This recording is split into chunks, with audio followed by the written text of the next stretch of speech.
c'est Georges Duboeuf qui a créé ce musée et il est issu du monde viticole. Ça a été un négociant très renommé en France et partout dans le monde.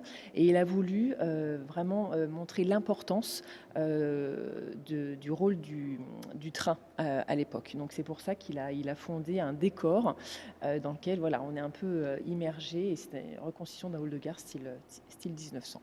Puisqu'il faut savoir que le Beaujolais est assez étendu, des Pierres Dorées jusqu'au sud du Mâconnais. Ça s'étend environ sur une 60aine de kilomètres. Voilà. Allez, écoutez, je vous suis. On va pouvoir partir du coup pour notre petite aventure. Allez, on y va. Un petit portique. C'est quoi un peu l'idée finalement du hameau ? Oui, c'est comprendre l'histoire, c'est comprendre le savoir-faire vigneron, c'est comprendre tous ces outils viticoles qui ont aussi évolué avec le temps.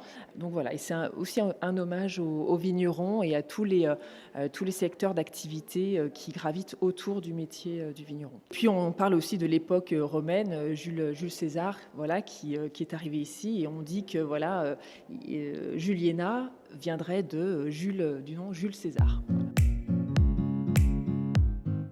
Le plus important, c'est d'expliquer aussi qu'il y a une partie extérieure. Parce que le hameau, c'est la partie ludique, pédagogique. Et lorsque les visiteurs prennent le petit train pour monter dans les jardins, ils arrivent dans un outil de travail, le centre de vinification. Donc, c'est vraiment toutes les histoires qu'on leur a racontées. Là, on arrive vraiment dans une cave moderne, des nouvelles technologies. Donc, c'est là où on se rend compte... C'est un concentré du savoir-faire du bœuf. Tout à fait. On a énormément de familles qui viennent nous visiter. Alors, les enfants, ils peuvent monter sur des petits sulkys et faire le tour des vignes en sulky. Les Rosalies, un adventure golf. Parce qu'au final, tout est bon pour qu'ils apprennent le nom des crus du Beaujolais. On a 10 trous, 10 crus du Beaujolais. Pour venir visiter le hameau, à la fin, ils ont tous droit à une dégustation de vin. Voilà. Et puis, donc, comme je vous le disais tout à l'heure, les enfants ont leur jus de raisin. L'intérêt du vin, c'est une question de plaisir. C'est ça.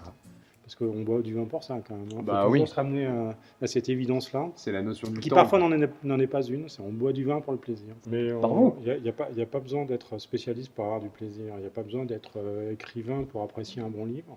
C'est joliment dit. Ou d'être musicien pour apprécier un bon concert. Les vignes, elles ont été plantées il y a quelques années quand même. Oui. Donc le vin, c'est quand même une question de temps. Donc sûr. voilà, et d'espace aussi, c'est une question d'espace le vin. C'est l'espace de la parcelle, c'est l'espace du chai, c'est l'espace de la barrique, la bouteille.